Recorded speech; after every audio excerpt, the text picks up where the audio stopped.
Hey, this is a podcast. No, wait, it's a comedy podcast. Well, we tried to make it a comedy podcast, and it's not meant to offend anyone. So don't get offended, okay? And wait, there's something else. Oh, yeah, yeah. Listener discretion is advised.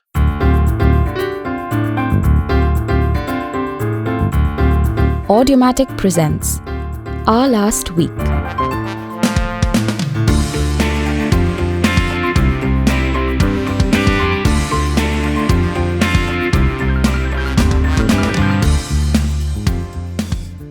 Hi, listeners. Hello, This is our last week. how are you? Kunal, you are Kunal. I'm Yes. Anuvab. Hello. Things from our listeners.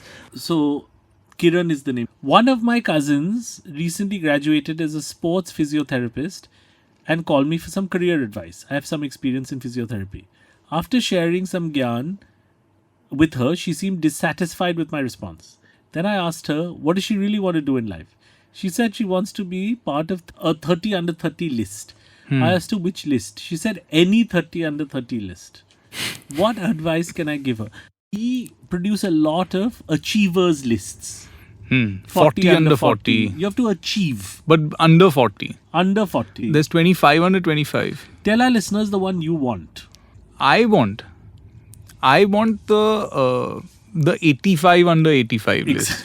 You wanted an 85 set of people 85 who are 85 years old who Yeah, still under 85. have potential. 86 is not going to cut it. Too old. But I'm saying, like, imagine 85 people who are touted to be the next big thing. Up and coming.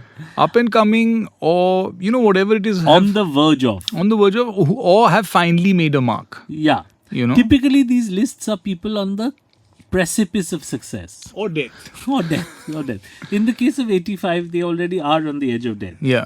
But imagine at 85, you're just about to make it. And you have been singled out. You've been singled out that you have the You're potential. touted. We are watching you. You're the one. Next few years, It's going to be you. we have our eye on you. There was you and I, many years ago, did a play where you and I wrote it, you were in it. Yeah. We were featured Hmm. in a 30 under 30 I don't know if it was a 30 under 30, but it was it was just a list of people in the industry who may or may not do something. But I don't think it was a 30 under 30. I don't but think. I think it was 10 under 40. now you're getting into some math sort of thing, and We I were. think for them it's very important that it sound right. Yes. So 30 under 40 doesn't sound right, because No. that just sounds like a 30-year-old under a 40-year-old. It sounds like someone's having sex with someone. So It's- 30 under 40, Well, yeah. 20 under 30, So it took me a Or second to 40. figure out whether 30 under 40 is legal. It's legal. it's legal. Yeah. Like 40 under 20. See, now these don't. So it has to be 40 this. under 20 seems like three 20-year-olds are sitting on a 40-year-old. Which sometimes happens to me when my cousins. So this 30 under 30 list is generally achievers or people who are going to be the next big thing or who are the next big thing. And I know these 30 under 30 lists are difficult to completely comprehend, and whatever it is and how they decide. But I think Kiran has a very interesting conundrum here about what he can or she can say to this young girl.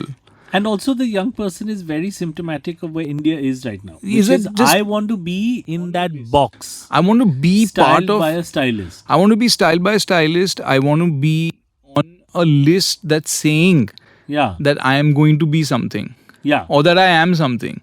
And, Okay. and the thing is that I have always figured that there are certain professions that don't make it on the 30 under 30 list.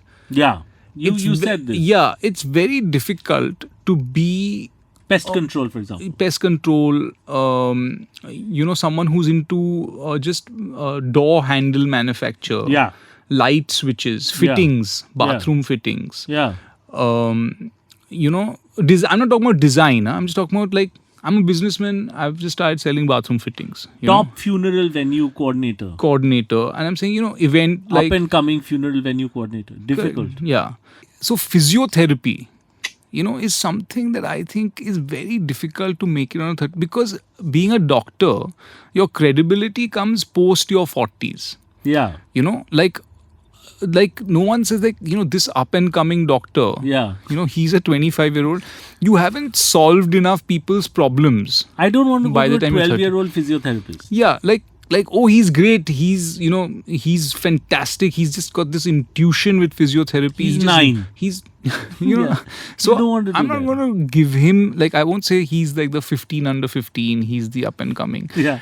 Some professions it's easier to get 30 under It's 30. very easy to be a baker and get 30 under 30. Yeah. I'll tell you why. Because generally when they're sitting around and they're making the list, Say Vogue magazine. Vogue back, they're sitting and they're saying, so now Whirly. who do we get on this list? Or and they're having their coffee and their black coffee. Grazia magazine. All this is happening. They're eating macaroons and all that stuff. This is happening. You have to try this. And then suddenly someone brings in a box of these cookies or these little, these crofo nuts or something. It's like a donut has fucked a muffin, that's fucked a croissant, that's fucked, that's like one of these. This is amazing. This is fucking, I've never put anything better in my mouth. Who made this? This is criminal and all. Who is this person? Yeah. We have to put them on this list. So I'm saying that, you have The shop is direct. called Eclectic with a K. Yeah. And Yeah. you have direct access into their room Yeah. when you deal in sugar Yeah. and confectionery items. Yeah. So then immediately you're going to get on that list. Janvi made this. Oh my God, this is outstanding. Put her Call on the list. Janvi. Call Put her Janvi. on the list. I was once on a list many years ago in 2004 or 5 when I used to write. And the list was keep your eye on these 5 writers.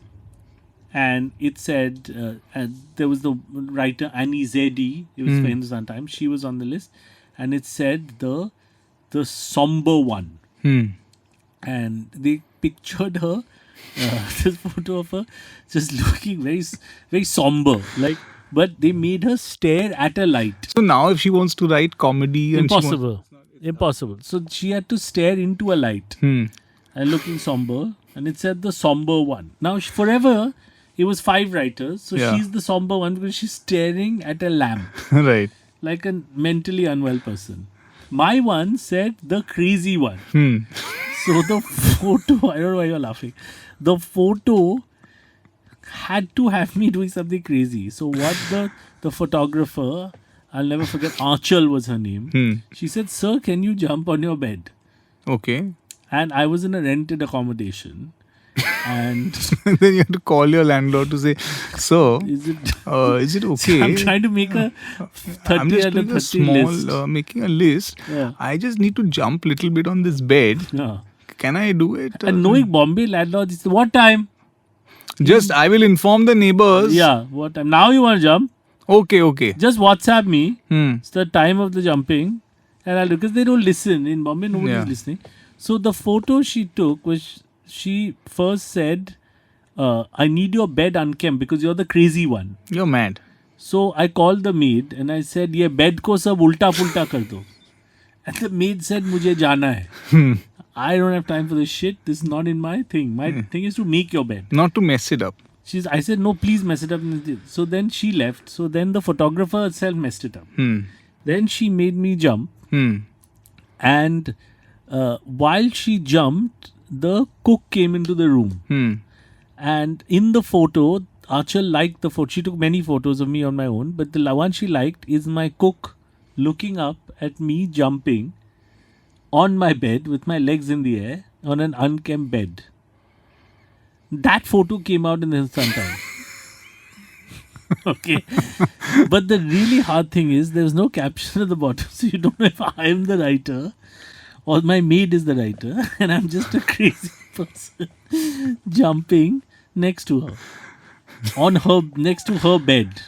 No, what I wanted to understand is, does this allow you to do other kinds of writing? Yeah. Or does this allow my maid now to go take off up any and other take sort off- of take off a writing job? writing job? No, because I think there are certain things that you do in your life that limit what the possibilities to your life are. There are certain things, once you've done that, Once you've jumped on your own bed, you've jumped on your bed, you've made that kind of mockery of yourself. We've discussed this before. we have. That other professions immediately Then are you eliminated. I'm saying then you are perpetually just on lists. Yeah. And I think that people, when they do things in life, that they say, I want to do everything, I want to try everything. And sometimes when you try things or you do things, they eliminate other things that you can do. You know what I'm saying? I think so. I think the moment you're like this, The moment that you're that, there are some basic life things that you lose. Like, I didn't have a you have maid lost for a year. Yeah, that, and you've lost the right to write certain types of books. Any other type of books also. Because I'm saying there's a practical implication. I was on this list. Yeah. But then my maid went and told people, इस घर में काम नहीं करने का है. ये घर में एक पागल आदमी रहता है जो अपना बेड पे जंप करता है और कोई लेडी उसका फोटो लेता है. कोई और घर में काम. So then the practical problem That's also there. is that you also eliminate cooking, cleaning. People in your life. These photos and these lists have impacts. They have impact. Kunaal, Yes. there is a conundrum that has come in from this person, and this person had a really interesting question about how we should communicate with other Indians on holiday. Okay. Uh, So what has happened? Clinton Fernandez, hi Clinton. Hi. Respected sirs, that's us. I have this conundrum for several months now and would appreciate your thoughts on it. This past summer, my partner and I went to the beach to enjoy a summer evening. We came across an Indian family of 3, which later became 4. Mother, father, young girl. They were searching a medium-sized area on the beach for something.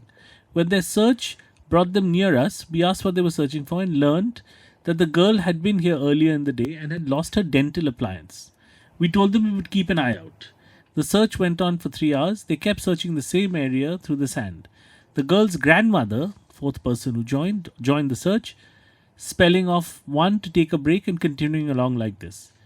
I felt that I should tell them to call off their search. This was clearly folly. But because I'm too Indian, I was afraid that if I spoke to them again, they would ask me to join their search and that I would be in an awkward position because I definitely didn't want to. Please tell me what your thoughts are on this. So, Kunaal, the conundrum here seems to be, when we are on holiday as Indians, how much should we engage with other Indians? I think the most that you should engage is a head nod. Just like, I see you, you see me. At most. At most. Because you've only got a break from India for 2 weeks. Yeah. We're all busy. Yeah. 3 weeks. And I just think that, you're not in a frame of, you're not here to make new friends and connections. I mean, like... And you can meet these people back in your country. I mean, maybe not those very people. And they might, they might even be like-minded. But, I mean, I don't know if you're there for that. If you're there for that, then sure, I guess. But also, but I feel like I feel like Clinton's thing is coming from a fear. It's a fear. It's a fear. I'm getting a sense, although the details aren't given, I'm getting a sense that this is firstly somewhere abroad, of course, and secondly that Clinton lives there. Yeah. I don't know whether it appears so. And this Indian family was possibly on a vacation as well, or someone lost their teeth. Someone lost. Well, if it's a girl, then I'm hoping it was some sort of dental retainer or some sort of braces or something. Yeah. Braces in the sand, hard to find. Tough because they're transparent nowadays. No, that you've got those Invisalign. Oh, really? So you can't even see it. Am I wearing one? Could be. No, you're not. I'm not. But here's the thing, though. The fear comes in the fact that you meet someone of Indian origin, you start chatting with them, and then she says, "Where are you from?" etc. And in 20 minutes, you're carrying their suitcases, or helping them exchange foreign currency, or giving them advice on where to. See, I don't have the perspective of someone who's living in that place. Yeah, who's living in a place and now is expected to be a sort of crutch or a guide for new Indians coming into that area. And I guess that there's a lot of Indians who live in these places. They've suffered. They must be feeling this hard. Like, people who are just there for a break or just on holiday or whatever, when they spot Indians who live there. Can I ask you for a favor? Just 2 minutes. Can I ask you for a favor? Starts there. Yeah. This guy clearly knows better. He's suffered. Where it's going to go. But it's a short hop from "Can I ask you for a favor?" which is maybe "Can I make one phone call?" to them living in your house. It's a very short It's a thing. Indian, which I think is fine if you come from a country of 2 million people. Say if a Turkmenistani ran into another Turkmenistani, Yeah. say, Arey, there are so few of us in the world, let me help you. Yeah. But I think when you got 1.3 billion people, we should fend for ourselves. Just figure it out for yourself. Because I'm saying you're Indian, I'm Indian, we're in London, come on. I mean, there's a But 1 in then you 6 look chance. around, everyone is Indian. Yeah. Just ask anyone else. I mean, Why did you pick me? You, for example, had been to the Eiffel Tower. I went to the Eiffel Tower. I think I've mentioned this before, and I was going up the Eiffel Tower with my wife, and there was a group of Marathi people, and they were saying "Ite sabudana vada nahi milnar," and they make cracking jokes, and it was funny. But it's just that you're in Paris, you're in Europe, you feel like the Eiffel Tower. You want to be smelling croissants and French fries, and you want to be And to be honest, you have a small break. You have a small break. It's a week, 10 days, whatever. You're traveling Between around few shoots, places. yeah. You're doing some, and you want to just soak it in, and just take a bottle of wine and like some cheese and this that, and go up to the Eiffel Tower. But there's no escape. There's no escape. So you just feel like, oh man, I just came to I wanted to run away from this. I didn't want this, like. This was not the And you didn't acoustic even thing that I was talk to expecting. them. I'm saying if you had a conversation, Yeah. you wouldn't be too far from having. How one thing would lead to another, you don't know, but you might be carrying 3 large suitcases on your head. Up the Eiffel Tower. Up the Eiffel Tower. I've become very wary, like Clinton, of how to help other people. Because if Clinton got into it, they would have made him, find some way to scour the entire beach with some sort of a sand cleaner. Suddenly he's buying a tractor, Yeah. probably from you. Some sort of sieve. He would be sieving. Sieving. What a Yeah. beautiful word. He's sieving the floor. Yeah. And he'd miss work for a whole week. Yeah. Just helping this Indian family. He knows where knows this the might perils. go. He knows. It's perilous. And like, for example, I exchanged some words and a small sandwich with an Indian family in Switzerland Okay. that I was traveling on the train with. Hmm. And I thought it's innocent. I was on my way to a show in another Swiss town. They were going to Interlaken to see Yashraj. Dilwale Dulhania. Apparently you can see all the spots of the movie. It's the Switzerland Darshan. Correct. Hmm. And then I thought, oh, this is lovely. They're giving me a sandwich and we're chatting. And about 5 minutes from us reaching Interlaken, the ticket collector came up and they said, no, he's with us. He's part of this tour. And I didn't realize that suddenly what seemed like an innocent chit chat and a sandwich was basically a tour guide selling me, or kind of force selling me, a Yashraj tour, which I hadn't signed up for. So, and luckily I got out of it. I said, I've got a show, I have to go somewhere. They didn't believe it. What show? Come, brother, come. See it. So, it's a fine line between one cheese sandwich, which I thought was kindness, to me doing the Shahrukh pose on a bridge in Interlaken, because suddenly I'm 50 euros down. Yeah. So, this is what I mean. You have to be very careful. You have to be very careful. And Not to be taken in. not to be taken in. Like, India is everywhere. Yeah. Now, how much of India do you want? And you're going up the Eiffel Tower. Tell me, if this Maharashtrian family had said, brother, can I ask you a question? Are you from Bombay? Your first thing is not, oh, fellow countryman, but suspicion. Yeah. Where is this going Where to is this going to lead? How are my next 2 hours going to go? So you always answer with a lot of Yeah. suspicion. You're not sure to trepidation. tell them the truth also. Yeah, I am. Sometimes. Where in Bombay? Yeah. I'm just, Bombay, Yeah. Mumbai. Yeah. Yeah. It's like a jail actually. Yeah. Because you're on You the feel inside. cornered. Yeah. But they might do things to people on the outside. Hey, oh, Pedro, can you do me a favor? Just, I need one package delivered. Just if you can. Just speak to my cousin, give your address. There's that one package that has to come. You keep it, I'll take it from you later. Like suddenly you're just in the middle of Yeah. something else. Very well done, Clinton. You avoided this. Good. Well played. Well played. Last conundrum. Yes. Sushant. Yes. Very, very difficult conundrum. Mm-hmm. He says, there's a long weekend coming up next month. Coincidentally, it's also my anniversary that weekend. It's been a while since I have taken a break and I really need one. So I thought this weekend was the perfect opportunity. I asked my wife if we could plan a small getaway trip somewhere. Immediate response, no. She wants to chill at home. Now I'm desperate to go somewhere. Shall I just go solo or will I land in trouble considering it's also my anniversary that weekend? Sushant. Tremendous. Partner wants to do something, he doesn't want to do something. He wants to do. He wants to. He wants to go. Like I'm with him. I mean, if you get a long weekend, you Go. just get a break. Go. But I think like it's an anniversary. He's definitely going to get into trouble. There's no way if he went off alone on an anniversary weekend. She's going to beat the shit out of him. I mean, this is serious. I mean, it's a serious one. So you can't go on an anniversary weekend on a solo.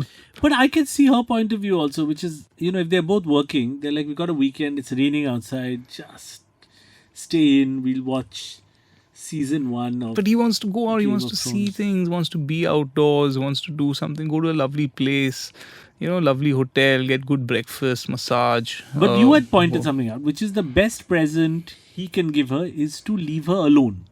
Well, that is one way. See, there are many times that a partner is like, you're going, na? Go. Yeah. It's great because I don't have to think about too much. I don't have to prep for anything. I can just lie around, do my thing. I've realized absence brings so much joy to partners. That's true. And especially if the partner is us. Yeah. That is definitely one this thing. Like us not being around sometimes gives a lot of joy. Yeah, because often when you have a big day coming up, anniversary, birthday, particularly if it's a joint date like anniversary, if you've been with a partner for many years, it usually starts with what do you want to do? Then it later, as the years go by, becomes what do I want to do? And it's not given as like I want to do this, join me. I want to do this. Because the anniversary, so therefore it's my day. Now you are more than willing to come along with that idea. But if you have a different idea, that is going to be on a lower pedestal to what I've already decided I'm doing. Anniversary, I'm staying in. Oh, I'm going out. Great. I'm staying in. I mean, see, there is a certain celebration to that. Yeah.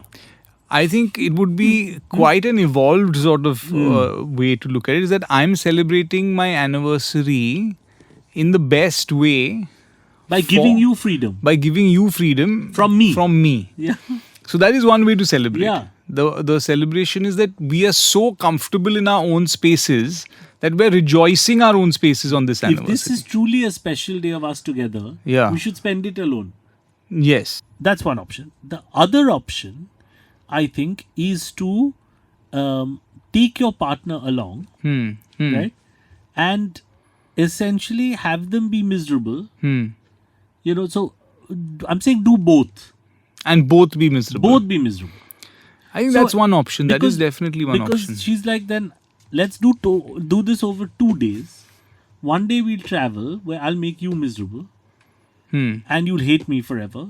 Then we do exactly what you want to do, and I'll sit and watch Netflix, and I'll be miserable. I think that way at least it's spread out. See, because there's no way for both to be happy. Yeah. Both are going to be upset. Either Correct. he's going to be upset by staying in, or she's going to be upset by traveling. So do half and half. The best is that go to that place, and both don't go out anywhere. Yeah. So what's happened is that you go to the waterfall. Because she's then you don't go anywhere. You all both go and stay in the hotel room and not do anything. Because But what go happens is somewhere. that, because then what happens is that she's upset that she had to leave her house. Okay. And you're upset that you've left your house and you're not going anywhere. This way you're going somewhere. And you went somewhere, right? And she's like, I came somewhere. Saying, but we're not going out. Yeah, No. because I don't want to go out. No. So then what happens is that you spread the unhappiness. Because there's either you spread the happiness, in which case one person is going to be unhappy, or you spread the unhappiness in which both are unhappy. And I think that just for equality's sake, it's important that both are unhappy. I think unhappiness equal unhappiness is far more joyous than happiness.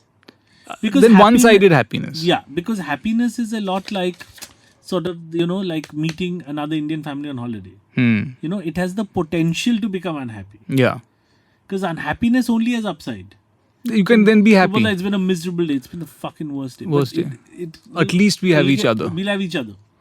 And then it's like, great. And it can only get better from here. And this is it now. I'm him with this person. Yeah. I want to end by saying that this reminds me of my friend Rahul Jedka, who I went to school with, who in the ICSE physics prep exam, just before the exam, got 0 out of 100. Okay. And he came to me and said, "बहुत खराब हो गया ये result." And I said, "Look at the bright side. इससे खराब और नहीं हो सकता." नहीं हो सकता है, yeah. So everything else from here is just upside. So I mean- think that couples should go out of their way to ruin each other's anniversary. And then make every other day your anniversary day. Well, I have to say, in defense of Rahul Jedkar, I did get -5 once on a test because I think I had spelt my name also wrong. Oh, so they took So away they took away points. So it did get worse. It could.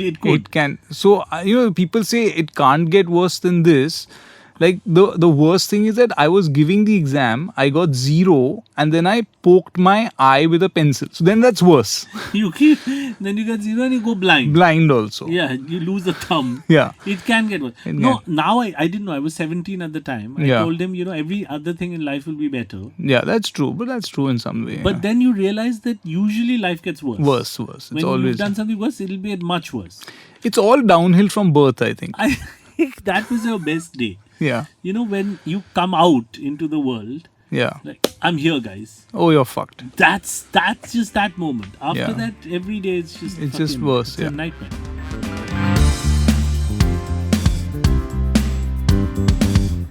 This is our last week, Kunaal. This is. Thank you for listening, listeners. And thank you for your conundrums. And please do continue sending them in at ourlastweek@audiomatic.in. Yes. Or patreon.com/ourlastweek is where we are. So please send them in. And we will love to do some live shows for you very, very soon. Our 200 show is coming up. Yeah, 200, yeah. This 200 is shows. 200, yeah. Feeling like Virat Kohli or something. It's like it's a big number. We should try to get a conundrum from Virat Kohli. Yeah, I mean, I don't think know why he I has just such said clarity of thought. I don't think he has conundrums. No, I mean, if he has clarity of thought, then he definitely would not want to do anything with this podcast. Well, unless it's a ball outside the off stump and, he doesn't know whether to cut it or drive it. That clarity or sometimes nick doesn't. it to the keeper, yeah. So we should message him saying, do you want to send us a podcast? We are that ball outside your off stump in your life. Everyone should have one ball outside the off stump in their life. Yeah. As a metaphor. There and thereabouts. Correct.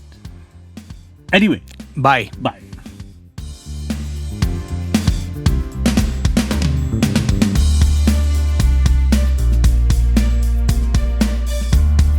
You were listening to Our Last Week, produced by Akanksha Kadam and Avdoot Khanolkar, hosted by Anuvab Pal and Kunaal Roy Kapoor.